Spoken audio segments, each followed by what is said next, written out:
വിചിത്രമെന്നു തോന്നുന്ന ആചാരങ്ങളെ നമ്മളെന്തിനാണ് മുറുകെ പിടിക്കുന്നത്? കാരണം ചിലപ്പോഴൊക്കെ ഏറ്റവും വിചിത്രമായ ആചാരങ്ങൾ പോലും ആഴത്തിലുള്ള ബന്ധങ്ങളെ വെളിപ്പെടുത്തുന്നു. ഇന്ത്യയിലെ എല്ലാ ഹൈന്ദവ ക്ഷേത്രങ്ങളിലും ഭക്തർ പുഷ്പങ്ങളും നെയ്യും ചന്ദനവും പാലും ദൈവങ്ങൾക്ക് സമർപ്പിക്കുന്നു.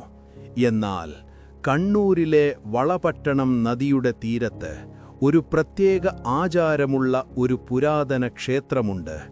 ഇവിടെ മുത്തപ്പൻ ദൈവം ഞെട്ടിക്കുന്ന ഒന്ന് ആവശ്യപ്പെടുന്നു: ഒരു ഗ്ലാസ് പുളിച്ച കള്ളും കരിഞ്ഞ ഉണക്കമീൻ കഷണങ്ങളും.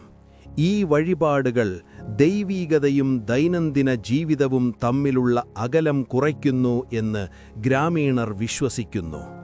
എല്ലാത്തരം ജീവിത രീതികളെയും അംഗീകരിക്കുന്ന, എത്ര തന്നെ പാരമ്പര്യേതരമായ കാര്യമാണെങ്കിലും അതിനെ ബഹുമാനിക്കുന്ന ഒരു ദൈവത്തെയാണ് ഇത് ഓർമ്മിപ്പിക്കുന്നത്.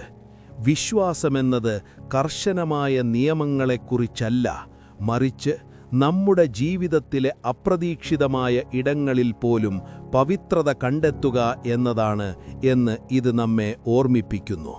ഒരുപക്ഷേ നമ്മൾ വിചിത്രം എന്ന് കരുതുന്ന കാര്യങ്ങളായിരിക്കാം നമ്മളുടെ തനതായ കൂട്ടായ്മ കണ്ടെത്താനുള്ള താക്കോലുകൾ. കൂടുതൽ വീഡിയോകൾക്കായി സബ്സ്ക്രൈബ് ചെയ്യുക.